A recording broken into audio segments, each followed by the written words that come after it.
다 아시는 것처럼 저희 교회, 우리 교회에서 성서대학 7학기가 진행 중에 있습니다. 순서상 7학기는 신약성서 복음서 연구입니다. 순서가 그래요. 그래서 복음서 연구를 저희가 이번 학기에 하려고 마음을 먹으면서 복음서 중에 누가복음을 공부해야 되겠다라고 생각을 했죠. 누가복음을 공부하면서 누가복음과 같은 저자에 의해서 기록된 책이 또 하나 있습니다. 그게 사도행전이죠. 그래서 이제 10주 중에 8주는 누가복음, 2주는 사도행전 공부를 진행합니다. 지난 수요일에 누가복음이 끝이 났고 2주 동안 누가복음의 속편이라고 하는 사도행전 연구가 진행됩니다. 지금도 늦지 않으셨습니다. 오셔도 됩니다. 오시지 못하시는 분들은 이제 영상으로 보시면 되고요. 신약성서의 기록 연대를 생각해 보면 신약성서라고 하는 책 자체가 굉장히 오래전에 기록된 책이에요. 2000년 전에 기록된 책이니까 지금 상황으로 하면 굉장히 오래된 고문서이죠. 성서가 기록될 당시의 상황과 지금의 상황이 천지차이입니다. 지금은 과학이 무지하게 발달된 시대고 그 당시에는 신화적 세계관에 의해서 사람들이 생각하던 때이기 때문에 상황이 굉장히 다르죠. 또 우리가 보고 있는 성서는 번역된 성서입니다. 우리나라 사람이 쓴 글을 읽는 것도 어려운데 2000년 전에 다른 나라 문화권에 있는 사람이 다른 언어로 쓴 책을 우리말로 번역을 해서 보게 되니 성서를 잘 이해하는 것이 그렇게 만만한 것은 아니죠. 성서 이해의 한계가 우리한테 굉장히 많아요.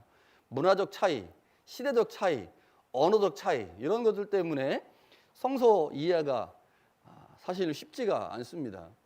어떤 분이 이제 성서 번역을 하시는 일을 하시는 분이 이런 얘기를 하더라고요. 예를 들어서 개역개정판에서 A는 B라고 번역을 하면요, A는 B라고 번역될 수도 있지만 A는 C라고 번역될 수도 있고 A는 D라고 번역될 수 있어요. 그러면 새 번역 같은 데서는 개역개정판에서 A는 B라고 번역을 해놓으면 새 번역은 A는 B를 따르지 않고 A는 C로 번역을 하려고 한대요. 다양한 번역이 존재할 수 있고, 그래서 우리가 가지고 있는 한국말 성경이 다양한 번역을 독자들에게 제공을 해야 성서의 다양한 의미를 조금 더 폭넓게 이해할 수 있다. 이런 관점에서 성서 번역을 하는 사람들이 다양한 방식의 번역이 가능할 경우에 개역개정판이 A를 선택을 하면 새 번역은 B를 선택하고 공동 번역은 D를 선택한다. 이런 얘기를 하더라고요. 그러니까 그만큼 이 신약 성서 자체가 번역된 성경이다 보니 우리가 이 번역된 성경에서 하나님의 말씀을 제대로 이해하기가 상당히 어렵죠. 성서를 읽다 보면 해석하기 어렵고 좀 까다로운 본문들을 종종 만납니다. 그런 본문들을 만나면 이게 도대체 무슨 의미지? 라고 이제 고민을 하게 되는데, 우리가 함께 보려고 하는 누가복음에도 해석하기 어렵고 까다로운 말씀이 종종 등장을 하는데, 오늘 우리가 본문으로 선택한 요 단락이 누가복음에서 가장 이해하기 어려운, 해석하기 어려운 단락 중에 하나입니다. 그럼에도 불구하고 제가 이 말씀을 본문으로 정한 이유는 한번 트라이 해보자. 한번 성서 해석이 이제 어려운데 이 본문이 그래도 한번 해보자라는 생각에서 출발을 했는데, 제가 설교 준비하다가 굉장히 후회를 했어요. 이 본문을 괜히 정했다. 이게 이제 월요일 날 제가 정해놨기 때문에 중간에 목요일이나 금요일이나 바꿀 수가 없어요. 준비해놓은 만큼 있으니까 목요일이나 금요일 날 본문을 바꾸면 그 주 설교는 망합니다. 저는 그래서 월요일 날 본문을 정해놓고 바꿀 수 없어서 이 본문을 가지고 씨름을 했는데, 제가 오늘 이 본문을 해석을 할 건데요, 완벽하지가 않습니다. 여러분이 들으실 때는 완벽하다고 들을 수 있을지 모르겠지만 제가 이 본문을 해석하면서 어렵다, 성서 해석이 참 어렵다라는 생각을 이제 하면서 설교 준비를 했습니다. 오늘 본문은 세 부분으로 나눌 수 있어요. 세 부분. 49절, 50절, 51절부터 53절 이렇게 세 단락으로 나눌 수 있습니다. 자, 그런데 오늘 말씀이 우리한테 어렵고 이해가 안 되는 이유 중에 하나는 본문에 나오는 단어들이 매우 상징적이기 때문입니다. 상징적인 언어로 쓰였어요. 예를 들면 예수님이 내가 이 땅에 불을 던지러 왔다. 예수님이 불 지르러 오셨습니까? 마음의 불을 지르러 오셨나요? 그럼 여기서 말하는 예수님이 불을 던지러 왔다라고 할 때 이 불은 문자 그대로의 불이 아니죠. 무엇인가를 상징하고 있습니다. 이래서 이 불의 의미를 찾지 않으면 이해가 안 되는 거죠. 50절에 나오는 세례도 역시 마찬가지입니다. 문자 그대로의 물세례가 아닙니다. 다른 의미를 담고 있기 때문에 어렵죠. 51절부터 53절에 나오는 이 분쟁이라는 단어도 단순하게 가족 사이에서의 분쟁, 이것만을 말할까? 그것 이면에 다른 상징적인 의미들이 담겨 있습니다. 이러다 보니까 이 본문 자체를 이해하기가 어렵습니다. 뿐만 아니라 49절, 50절, 51절에 핵심 개념으로 나오는 불, 세례, 분쟁이 같은 단락 안에 기록되어 있기 때문에 서로 연결되어 있을 거잖아요. 그런데 아무리 읽어봐도 이게 도대체 어떻게 연결되는지, 불이 세례와 분쟁이 어떻게 연결되는지를 찾지 못하게 되면 본문의 의미가 무엇을 우리에게 전달해 주려고, 본문의 의미가 무엇인지, 본문이 우리에게 무엇을 전달해 주려고 하는지를 못 찾을 가능성이 있습니다. 그러면 이제 이 본문은 어렵다, 뭔 말인지 잘 모르겠다, 이렇게 되는 거죠.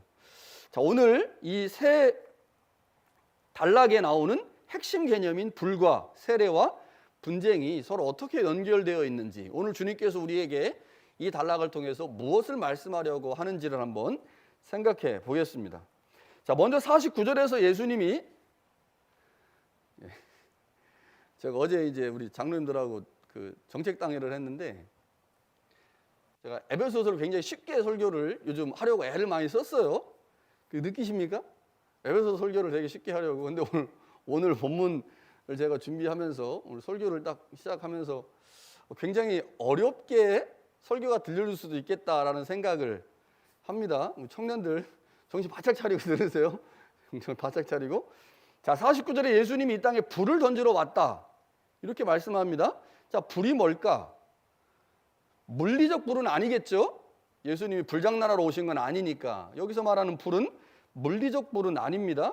무엇인가를 의미하는 상징적인 단어죠. 자, 그러면 이 불이 무엇인가? 앞뒤 문맥을 아무리 읽어봐도요, 예수님이 말씀하신 불의 의미가 무엇인지를 찾을 수가 없습니다. 본문에서는 찾을 수가 없어요. 앞뒤 문맥에서도 못 찾습니다. 이러면 어떻게 해야 되느냐? 누가복음 안에 사용된 불을 다 찾아봐야 돼요.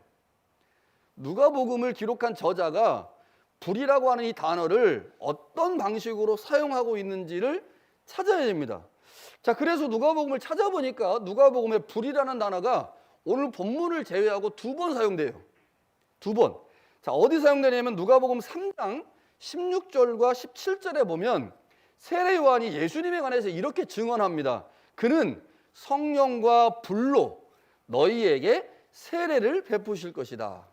손에 키를 들고 자기 타작마당을 정하게 하사 알곡은 모아 곡간에 들이고 쭉정이는 꺼지지 않는 불에 태우시리라. 이 불이 등장을 합니다. 그런데 특이한 것은 성령과 불로 세례를 이렇게 표현하죠. 그래서 이 불이라는 단어가 그 다음에 성령이라는 단어와 연결되어 사용합니다. 그런데 오늘 본문도 어때요? 예수님께서 49절에 불을 던지러 왔다라고 말씀하시고 나서 50절에 바로 내가 받을 세례가 있다. 그러니까 3장에서도 불과 세례가 연결되어 있고 여기서도 불과 세례가 연결되어 있습니다. 쭉정이는 꺼지지 않는 불에 태우신다라고 하는 말씀을 통해서 불이 가지고 있는 의미는 심판이구나. 그러니까 예수님께서 이 땅에 불을 던지러 왔다라고 하는 말은 이 땅을 심판하기 위해서 왔다라고 새롭게 의미를 부여해서 해석할 수 있겠죠. 누가복음 9장에 또 한 번 불이 사용됩니다. 9장 54절에 보면 주여 우리가 불을 명하여 하늘로부터 내려 저들을 멸하라 하기를 원하십니까? 이렇게 물어요, 제자들이. 여기에도 불이라는 단어가 사용되죠. 이 불도 역시 심판을 의미합니다. 예수님 사마리아 사람들이 우리가 여기 지나가는 거 거부하는데 그 사마리아 사람들 다 태워버릴까요? 심판해버릴까요? 이렇게 이제 묻게 되죠. 자, 다른 복음서. 자, 누가복음에 두 번밖에 안 나오니까요. 다른 복음서를 찾아봤어요. 마가복음에 불이라는 단어가 나옵니다. 9장 48절에 보면 거기에서는 구더기도 죽지 않고 불도 꺼지지 아니한다. 여기서 거기라고 하는 건 이제 지옥을 말하는 겁니다. 지옥은 불이 꺼지지 않는다. 이 불이라고 하는 단어도 역시 심판을 상징하는 단어입니다. 그러니까 성서에서, 특별히 복음서에서, 누가복음과 다른 복음서에서 불이라는 단어는 심판을 의미하는 단어입니다. 이게 이제 구약 성서에서는요, 정화라고 하는 의미도 있어요. 어느 지역을 불로 싹 태워버리면 거기 안에 있는 모든 우리로 말하는 바이러스, 세균, 잘못된 거 다 없어지게 되죠. 그러면 그 지역이 깨끗해지잖아요.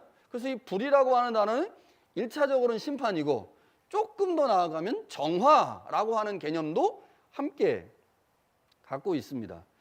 자, 그래서 누가복음이나 복음서를 통해서 보면 예수님께서 49절에 말씀하신 이 불이라고 하는 단어는 심판을 의미한다라고 볼 수 있는 거죠. 따라서 예수님은 이 땅을 심판하러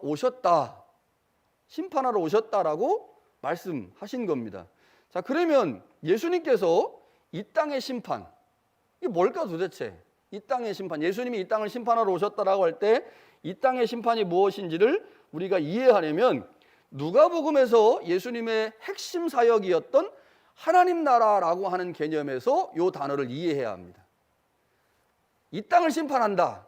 그럼 이 땅의 심판이 도대체 무엇을 의미하는지를 하나님 나라 개념에서 이해해야 돼요. 오늘 설교 좀 어렵죠? 하나님의 나라를 심판과 연결해서 한번 생각을 해보면 주님이 이 땅을 심판한다라고 하는 말의 의미가 무엇인지를 알 수가 있습니다. 하나님의 나라의 임재, 예수님이 선포하신 하나님 나라의 임재는 전제가 있어요. 뭐냐? 이 땅에 사단의 나라가 있다라고 하는 것이 전제입니다. 하나님의 나라가 하늘에서부터 예수 그리스도의 선포를 통해 이 땅에 임재한다는 말은 이 땅에 하나님의 나라가 존재하지 않고 있다라고 하는 말이고, 그 말은 다시 말하면 이 땅에 사단의 나라가 존재하고 있다라고 하는 것을 의미하는 거죠. 하나님 나라의 임재의 가장 중요한 표현이 뭐냐? 축기입니다. 축기. 귀신이 떠나가는 것. 그래서 누가복음 11장 20절에 보면 예수님이 이렇게 말씀합니다. 내가 만일 하나님의 손을 힘입어 귀신을 쫓아내는 것이면 하나님의 나라가 이미 너희에게 임하였다. 그러니까 예수 그리스도가 귀신을 쫓아내는 행위를 통해서 하나님의 나라가 임한 거죠. 자, 이렇게 주님께서 내가 세상을 심판하러 왔다라고 말씀하신 것은 세상의 임금인 사탄을 심판할 거다. 사탄의 심판이 있을 것이다. 만약 사탄의 심판이 이미 있었다면 내가 무엇 하겠느냐? 그러나 아직 이 땅에 불이 붙지 않아서 나는 그 일을 해야 된다라고 주님께서 말씀하시는 거죠. 그리고 나서 50절에 나는 받을 세례가 있다 이렇게 말합니다. 내가 이 땅에 사탄을 심판하기 위해서 왔다. 그런데 나는 받을 세례가 있는데 이 세례를 받기까지 나의 답답함이 어떠하겠느냐라고 말합니다. 자, 주님께서 말씀하시는 세례는 49절에 말씀하고 있는 이 땅에 대한 심판과 관련이 되겠죠. 그러니까 연속해서 나온 거예요. 이 땅을 심판하겠다. 그런데 나는 받을 세례가 있다.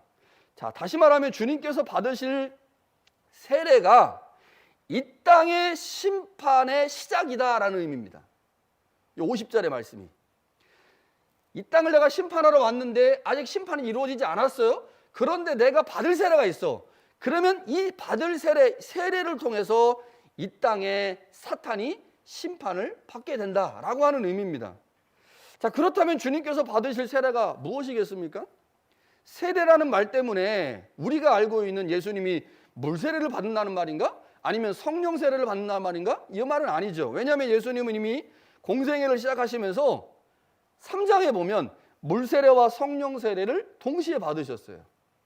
예수님이 물 세례를 받으시고 기도하실 때 예수님 위로 성령이 비둘기 같은 형체로 임하셨습니다. 그러니까 예수님은 공생애를 시작하면서 이미 물 세례도 받았고 성령 세례도 받으셨죠. 그러면 예수님이 받으실 세례가 뭐겠습니까? 여러분, 세례의 기본 개념은 죽는 거죠. 부활하는 것.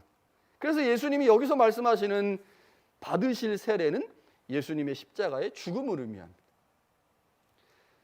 주님은 이 땅에 하나님의 나라를 선포하시면서 가장 먼저 귀신을 쫓으셨어요. 이 굉장히 중요한 사역이었어요. 그래서 누가복음 5장 31절에 보면 예수님이 첫 번째 행하신 기적이 안식일에 회당에서 귀신 쫓는 것이었습니다. 그러니까 누가복음에서 예수님이 행하신 첫 번째 기적이 뭐냐? 예수님이 귀신을 쫓아내는 것이었어요. 예수님의 사역의 핵심이 하나님의 나라인데 하나님의 나라 사역을 시작하신 예수님이 첫 번째 기적으로 귀신을 쫓아냈다면 하나님 나라 사역과 귀신을 쫓는 사역은 매우 밀접하게 연결되어 있는 거죠. 하나님의 나라 사역이 하나님의 나라의 임재를 선언한 것이라면 귀신을 쫓아내는 사역은 이 땅에 존재하고 있는 사단의 나라가 무너지고 있다라고 하는 것을 상징적으로 보여주는 겁니다. 자, 예수님은 귀신으로 인해 모든 권리를 박탈당한 가난하게 살 수밖에 없는 사람들에게 귀신을 그들의 몸에서 쫓아내심으로 하나님의 임재가 그들 삶에 임했다고 하는 것을 보여주셨습니다. 주님은 귀신을 쫓아내므로 하나님의 나라를 이 땅에 선포한 거죠. 사탄은 귀신들을 통해 자신의 나라들을 확장하고 있었거든요. 자신의 권세와 자신의 통치 영역을 확장하고 있어서 심지어는 그 당시에 종교 지도자들을 앞잡이로 세워서 가난한 자들, 즉 세리와 죄인과 이방인과 여자들을 억압함으로 종교 지도자들을 통해 사단의 나라를 확장하고 있었던 것이 마귀입니다. 질병으로, 가난으로, 심지어는 종교 지도자들을 통해서 자신의 영향력과 나라를 확장시키고 있었어요. 그런데 예수님이 이 땅에 하나님의 나라를 가지고 오셔서 첫 번째로 하신 것이 귀신을 쫓아낸 거죠. 그 귀신을 쫓아냄으로 사단의 나라가 더 이상 이 땅에 존립할 수 없다라고 하는 것을 보여주기 시작한 겁니다.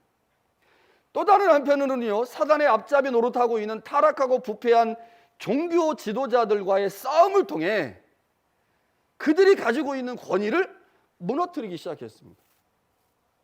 이게 예수님이 행하신 하나님의 나라 사역이에요. 그런데 이것만으로는 이 땅에 하나님의 나라가 온전히 임할 수 없습니다. 다시 말하면 귀신을 쫓아내고 종교 지도자들과의 논쟁만으로는 사단의 나라를 온전하게 심판할 수 없다는 거죠. 무엇이 필요합니까? 우리가 잘 알고 있듯이 예수의 십자가의 죽음이 필요해요. 주님의 십자가의 죽음 없이는 사탄의 모든 세력을 온전하게 제압할 수 없습니다. 주님의 십자가의 죽음만이 사단의 나라가 완전히 심판을 받아 멸망하게 되는 거죠. 그래서 예수님은 십자가를 치셔야 됩니다. 자, 49절에 예수님이 말씀하셨어요. 내가 이 땅에 사탄을 심판하러 왔다. 그 사탄을 심판하기 위해서는 뭐가 필요해요? 예수님의 죽음이 필요해요. 죽음, 그것이 바로 세례입니다. 그래서 나는 받을 세례가 있다. 내가 세례를 받아야 되는 이유는 그 세례를 통해서, 죽음을 통해서 사단의 나라가 완전히 제압될 것이다. 그런데 지금 예수님이 어디를 향해 가고 계십니까? 예루살렘에 향해 가고 계세요. 예루살렘에 가시면 그곳에서 십자가에 죽으실 겁니다. 그 십자가의 죽음을 통해서 자신이 이 땅에 온 이유 중에 하나인 사탄의 권세를 무너뜨리겠죠. 그런데 지금 죽으실 수는 없는 겁니다. 왜요? 여행 중에 있거든요. 여행의 목적이 무엇일까요? 제자들을 가르치는 겁니다. 예루살렘에 가서 그곳에서 죽으실 거예요. 그 죽음을 통해서 이 땅에 사단의 나라가 심판받았음을 알리실 겁니다. 그런데 지금 죽을 수가 없어요. 지금은 여행 중입니다. 예루살렘으로 여행 중이에요. 제자들을 데리고 다니시면서 제자들에게 하나님의 나라가 어떤 것인지, 하나님의 말씀이 무엇인지를 가르쳐야 됩니다. 아직 가르쳐야 돼요. 주님은 그날이, 사단의 나라가 무너지는 그날이 하루속히 오기를 소망하고 있습니다. 그러나 아직 때가 아닙니다. 아직 때가 아니에요. 아직 해야 할 일이 남아있어요. 무엇일까요? 선교 여행 과정에서 제자들을 가르치는 겁니다. 주님이 이 땅을 떠나신 후에 남겨진 사역을 감당해야 되는 제자들을 가르치는 것이 아직 주님에게 남았습니다. 하나님의 나라의 온전한 임재를 위해서는 사탄의 나라가 사탄의 나라의 멸망이 필수적입니다. 그래서 그 일이 하루라도 빨리, 사단의 나라가 무너지는 그날이 하루라도 빨리 이루어지기를 주님은 간절히 소망하고 있지만 아직 그때가 아닙니다. 아직 그때가 아니에요. 그래서 예수님 마음이 어떻다고요?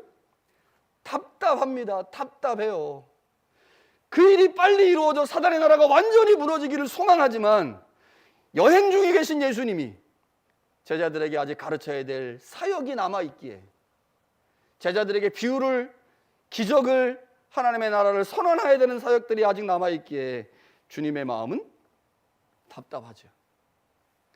여러분, 우리도 주님처럼 답답함을 가지고 있습니다. 십자가를 지시기까지 주님이 나 답답해 죽겠다라고 말씀하신 것처럼요, 우리는 주님의 재림을 기다리면서 우리의 마음에 답답함이 있습니다. 답답함이 있어야 돼요. 주님이 하루라도 빨리 이 땅에 다시 오셔서 우리를 영원한 생명으로 인도하시면 좋겠다라고 우리는 생각합니다. 그날이 하루속히 이루어지기를 소망합니다. 주님이 왜 이렇게 안 오시지? 주님이 빨리 오셔서 우리의 이 답답한 삶을 영생으로 바꿔주시면 좋겠다라고 생각을 하죠. 주님의 속히 오심을 기다리고 있습니다. 이 대림절에 가까워지니까 더 기다리죠. 주님 빨리 오세요. 그런데 주님이 말씀하시는 거예요. 아직 아니다. 아직 때가 아니다. 내가 아직 못 간다. 너희들이 그동안 해야 될 일이 있다. 주님이 제자들을 선교 여행 중에 데리고 다니시면서 가르치신 것처럼 오늘 우리에게도 말씀하시는 겁니다.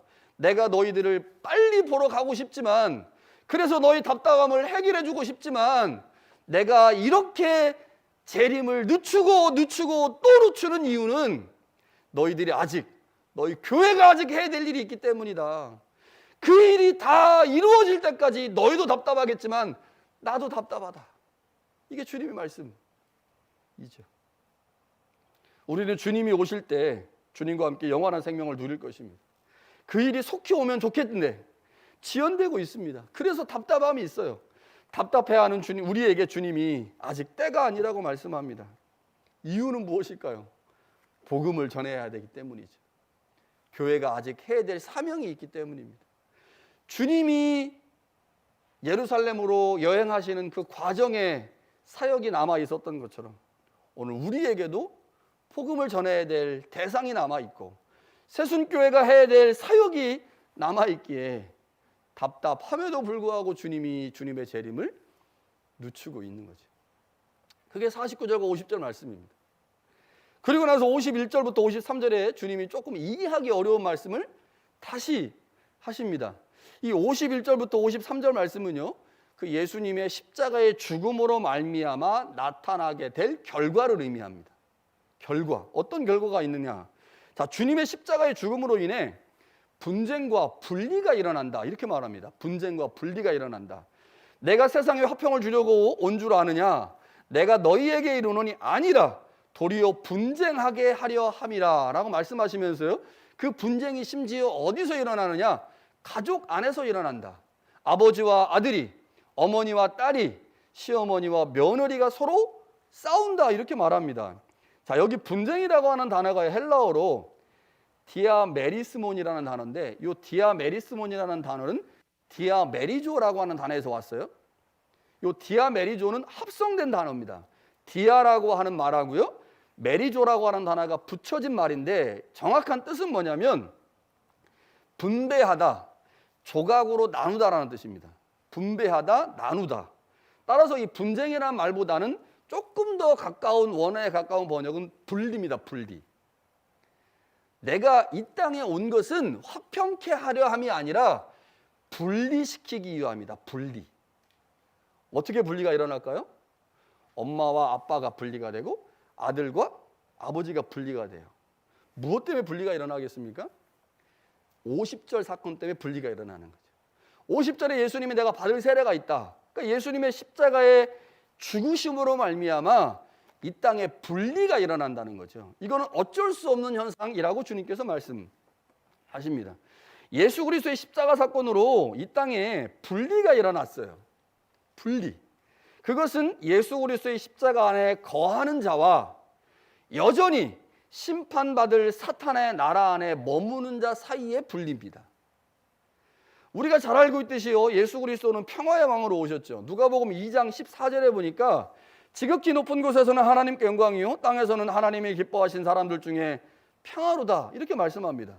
주님으로 인해 우리는 평화를 누립니다. 그런데 반면에요, 우리가 어떤 편에 서 있느냐에 따라서 주님이 주시는 평화를 누릴 수도 있지만 주님과 대적하는 반대편에 설 경우에 주님의 평화는커녕 분리만 일어난다는 거죠. 주님은 평화의 왕으로 오셨으나 그 당시에 많은 종교 지도자들이 예수님의 말씀을 거부했습니다. 그 이유가 뭘까? 주님의 말씀이나 삶이 자신들의 삶과 자신들의 방식과 너무 달랐어요. 그러니까 주님이 너무 자기들과 다른 이야기를 하기 때문에 종교 지도자들은 주님의 말씀을 받아들일 수가 없었죠. 주님의 말씀이 지금까지 지켜오던 전통과 관습을 모두 부정하는 것처럼 보였기 때문에 예수님이 아무리 능력을 행해도, 아무리 기적적인 일을 보여줘도 종교 지도자들은 예수님을 받아들일 수가 없습니다. 예수님의 능력 때문에 예수님을 받아들이는 순간 자기들이 가지고 있는 모든 기득권을 다 내려놔야 되거든요. 불가능한 일입니다. 귀신을 쫓는 현장에서요, 그러다 보니까 이렇게까지 예수님을 모함하는 겁니다. 예수님이 바알세불을 힘입어 귀신을 쫓아낸다.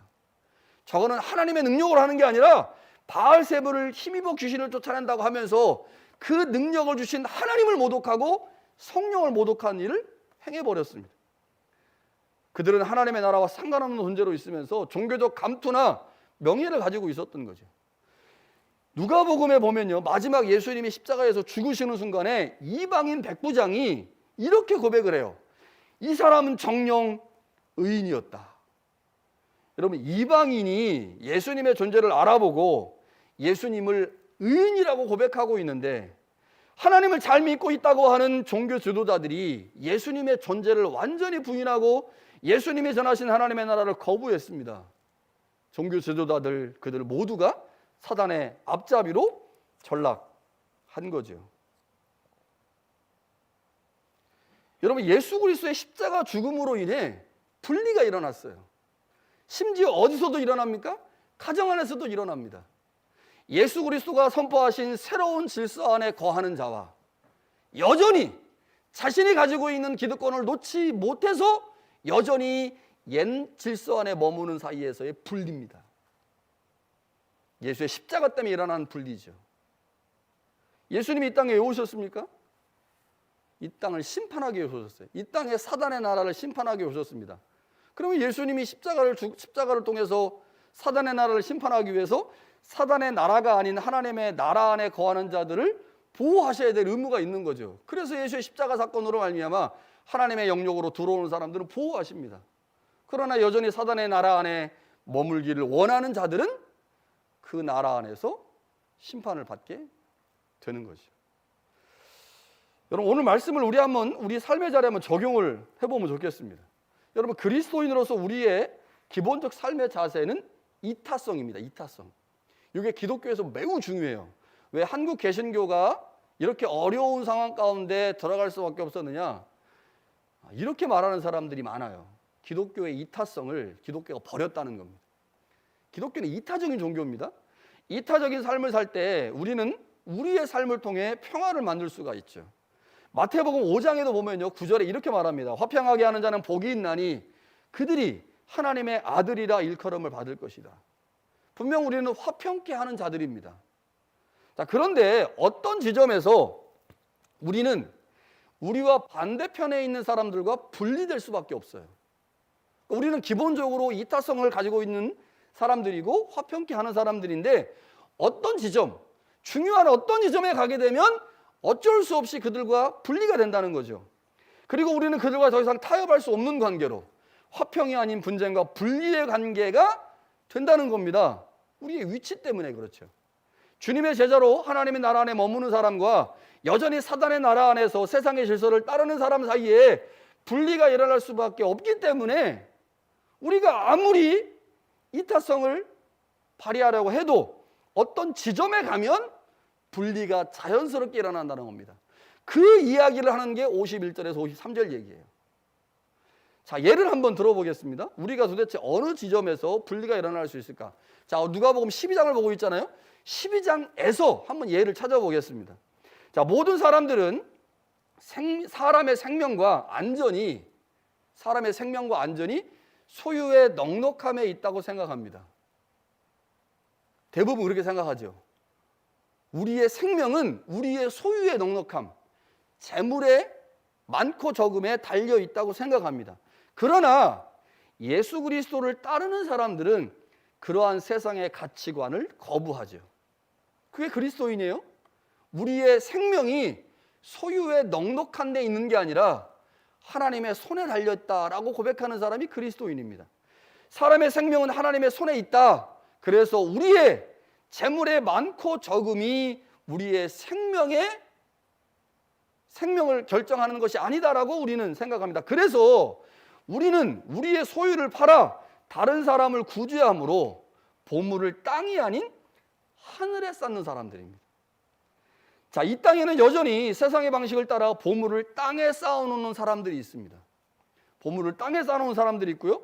주님이 전하신 하나님의 나라를 경험함으로 하나님의 질서를 따라 보물을 하늘에 쌓아놓는 사람들이 있습니다. 땅에 보물을 쌓는 사람과 하늘에 보물을 쌓는 사람 사이에 분리가 일어났어요. 예수의 십자가 사건으로 말미암아.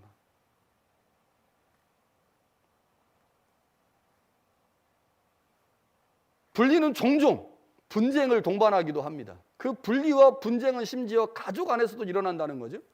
예수님의 가르침과 말씀 그리고 그분의 행동은 분명 세상의 방식과 다르기 때문에 그 방식을 따라 살겠다고 결단하는 사람들은 어쩔 수 없이 옛 질서와 사단의 질서 가운데 있는 사람들과 자연스럽게 분리가 일어난다는 겁니다. 이거 그냥 받아들이라는 거예요. 오늘 주님께서 오늘 본문 49절부터 53절에 말씀하신 예수님의 사역, 그 사역의 결과, 그것은 분리다. 그것이 분리가 일어나지 않으면요, 우리도 그들과 함께 망할 수가 있는 거죠. 여러분, 지금 우리에게 중요한 게 있습니다. 어디에 서 있는가? 어느 지점에 서 있는가? 어느 위치에 있는가가 중요하죠. 우리는 하나님의 나라와 복음을 반대하는 세력과 분쟁하기도 하고 분리되기도 합니다. 우리는 지금 하나님의 나라 안에 서 있습니다. 예수 그리스도의 십자가로 인해 하나님의 질서 안에 서 있습니다. 그렇게 하나님의 질서와 다른 질서 안에 있는 사람과 분쟁이 일어나기도 하고 그들과 분리가 되기도 합니다. 분명 그래요.